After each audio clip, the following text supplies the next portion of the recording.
Mengapa sih orang berbohong? Ada beberapa kategori dan alasan mengapa orang berbohong. Yang pertama adalah white lies. Ini disebut sebagai bohong putih.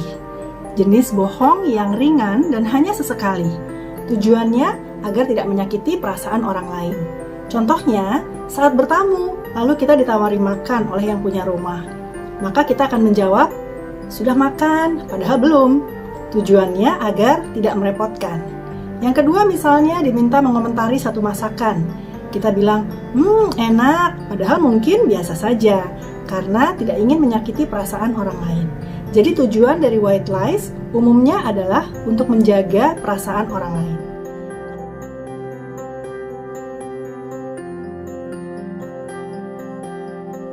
Kategori dari bohong berikutnya adalah pathological lies atau disebut juga pseudologia fantastica. Pseudo artinya adalah semu, fantastica artinya adalah imajiner, angan-angan, tidak nyata.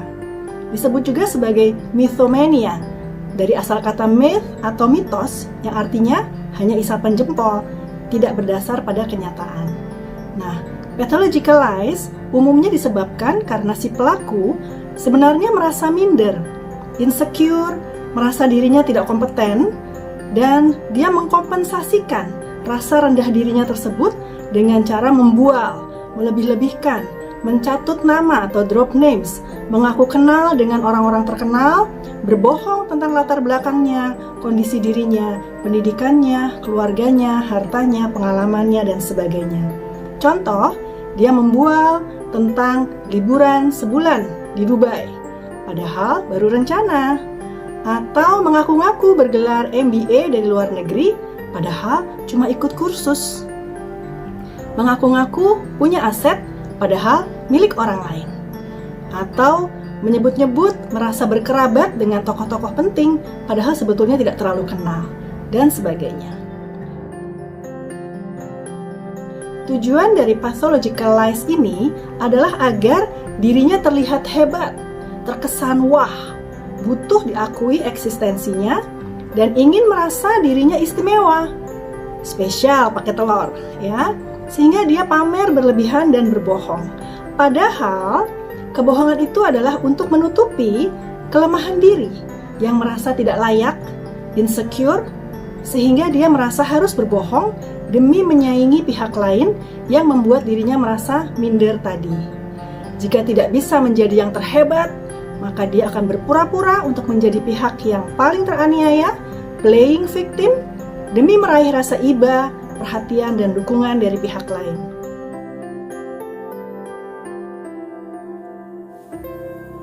Kategori bohong yang ketiga adalah sociopathic lies, atau kita sebut kebohongan yang sudah jahat ya, di mana pelaku tidak peduli meski kebohongannya sangat merugikan pihak lain, bahkan dapat mengarah pada dugaan tindak pidana penipuan pada pihak lain.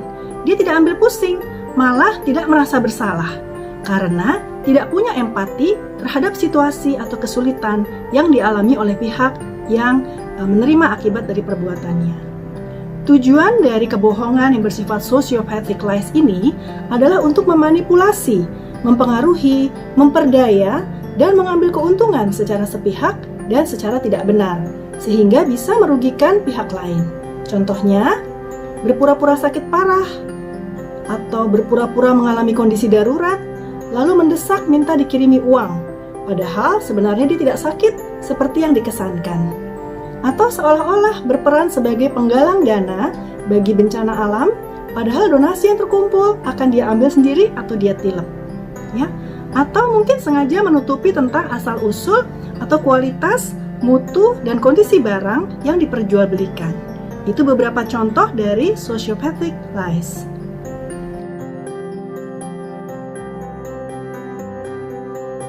Kemudian, apakah berbohong ini merupakan penyakit mental?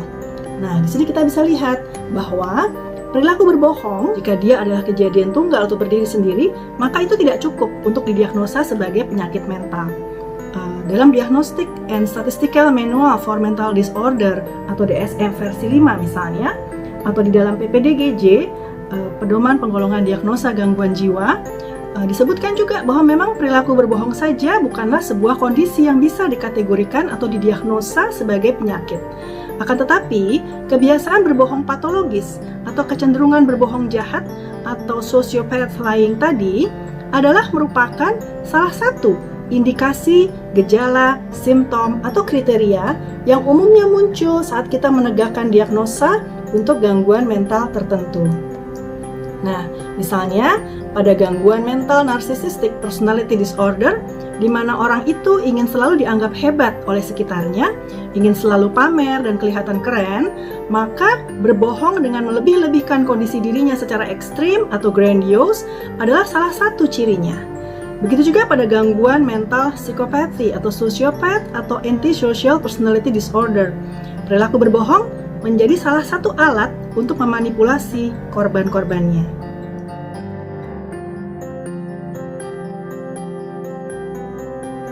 Beda nggak sih antara berbohong dengan halu? Perlu diketahui bahwa istilah halu dalam konteks percakapan bahasa gaul yang sehari-hari kita suka dengar, itu berbeda sama sekali dari konteks ilmiah bidang ilmu psikologis, khususnya dalam konteks psikodiagnostik. Istilah halu dalam bahasa gaul atau awam dimaknai secara sederhana sebagai situasi di mana seseorang mengatakan hal-hal yang sulit dipercaya dan diduga ada unsur kebohongan di dalam pernyataan-pernyataannya. Kata halu digunakan kerap saat bercanda atau menyindir seseorang yang terkesan berbohong atau membual. Sementara di dalam konteks psikodiagnostik maupun diagnosa medis klinis, misalnya dalam ilmu psikologi, halu atau lengkapnya halusinasi adalah suatu kondisi gangguan persepsi. Artinya seseorang merasa mengalami suatu pengalaman sensori terhadap objek atau peristiwa yang sebenarnya tidak ada atau tidak nyata atau tidak existing. Contohnya, halusinasi yang sering dikeluhkan adalah merasa mendengar suara-suara, bisa berupa perintah, langkah-langkah, bunyi tertentu, dan sebagainya. Disebut sebagai halusinasi auditif. Halusinasi berikutnya misalnya adalah merasa melihat sesuatu, sinar, objek, bayangan, atau apapun yang disebut sebagai halusinasi visual. Ataupun merasa satu sensasi seperti ada sesuatu yang merayap atau menyentuh kulitnya, padahal tidak ada, disebut sebagai halusinasi taktil. Atau merasa mencium bau-bauan tertentu atau merasakan sensasi rasa tertentu di mulut dan sebetulnya itu tidak ada sumbernya, gitu ya. Halusinasi paling sering dikaitkan dengan skizofrenia, yaitu suatu gangguan mental yang ditandai dengan pikiran dan perilaku yang tidak teratur, kadang-kadang hingga lepas kontak dari realita.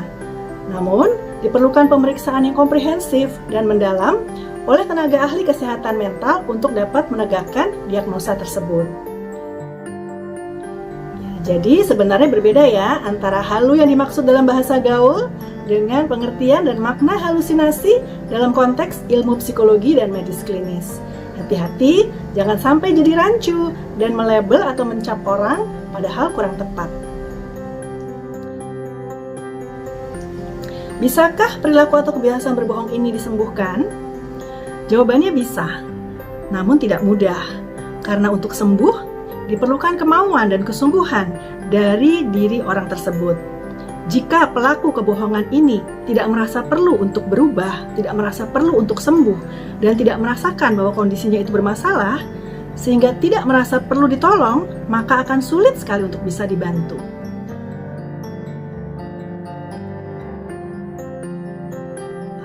Jika pelaku kebohongan sudah punya keinginan untuk dibantu agar sembuh, maka bentuk treatmentnya adalah yaitu dengan psikoterapi atau psychological therapy. Antara lain bisa diawali dengan psikoanalisa untuk menggali trauma-trauma masa kecil atau masa lalu yang mungkin saja menjadi sumber dari rasa cemas ataupun dari insecurity feelings. Kemudian dilakukan proses trauma healing therapy. Diharapkan dengan demikian bisa dicapai satu kondisi ketenangan yang memberikan rasa aman dan rasa terlindung bagi dirinya sehingga dia tidak perlu berbohong lagi dalam menampilkan jati diri yang sesungguhnya dalam menghadapi dunia. Bisa pula dijajaki dengan terapi yang disebut sebagai cognitive behavior therapy, di mana belief-belief yang salah atau keyakinan-keyakinan yang keliru yang dia miliki akan diguncang atau diruntuhkan sehingga siap untuk meyakini belief-belief yang baru. Misalnya belief lama bahwa dia harus selalu jadi yang paling hebat dan paling top akan diguncang belief tersebut dan diruntuhkan sehingga dia akan merasa cukup nyaman meski dirinya tidak harus yang paling dalam segala hal. Dia akan diajak untuk mencintai kelebihan dan kelemahan dirinya apa adanya. Dan kemudian bisa juga dikombinasikan dengan behavior modification therapy, di mana orang ini akan belajar merubah dan menguasai kebiasaan-kebiasaan baru dan perilaku-perilaku baru hingga menjalani penyesuaian gaya hidup yang lebih realistis dan memberikan makna bagi dirinya sebagai manusia sehingga dia mencapai eksistensi dirinya tanpa harus berbohong.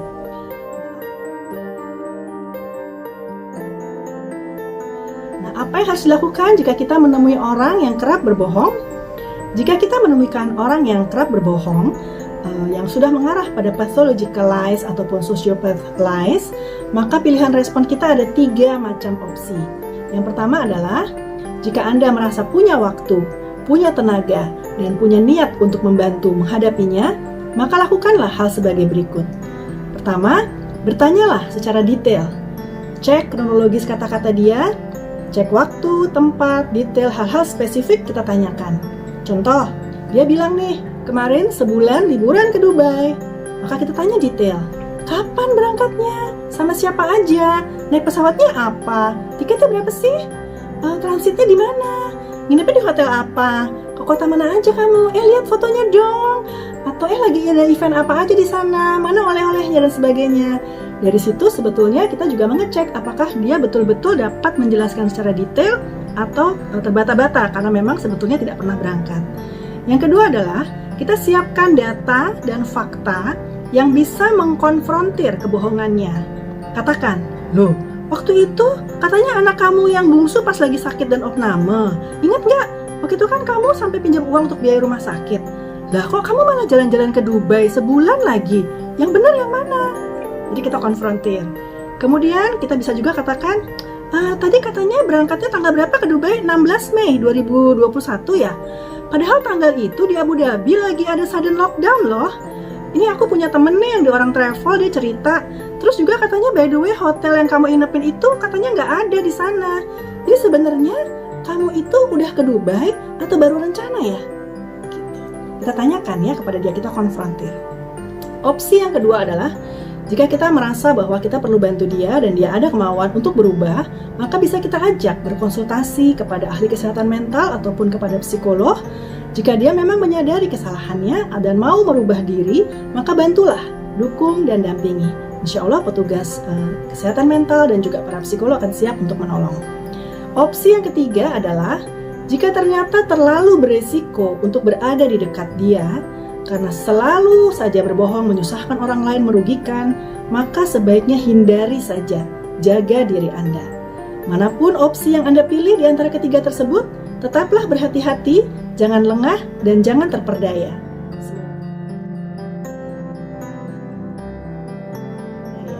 Semoga kita semua terhindar dari sifat-sifat buruk seperti berbohong, apalagi yang sampai merugikan orang lain. Tetap sehat, tetap semangat, dan terus berkarya. Terima kasih.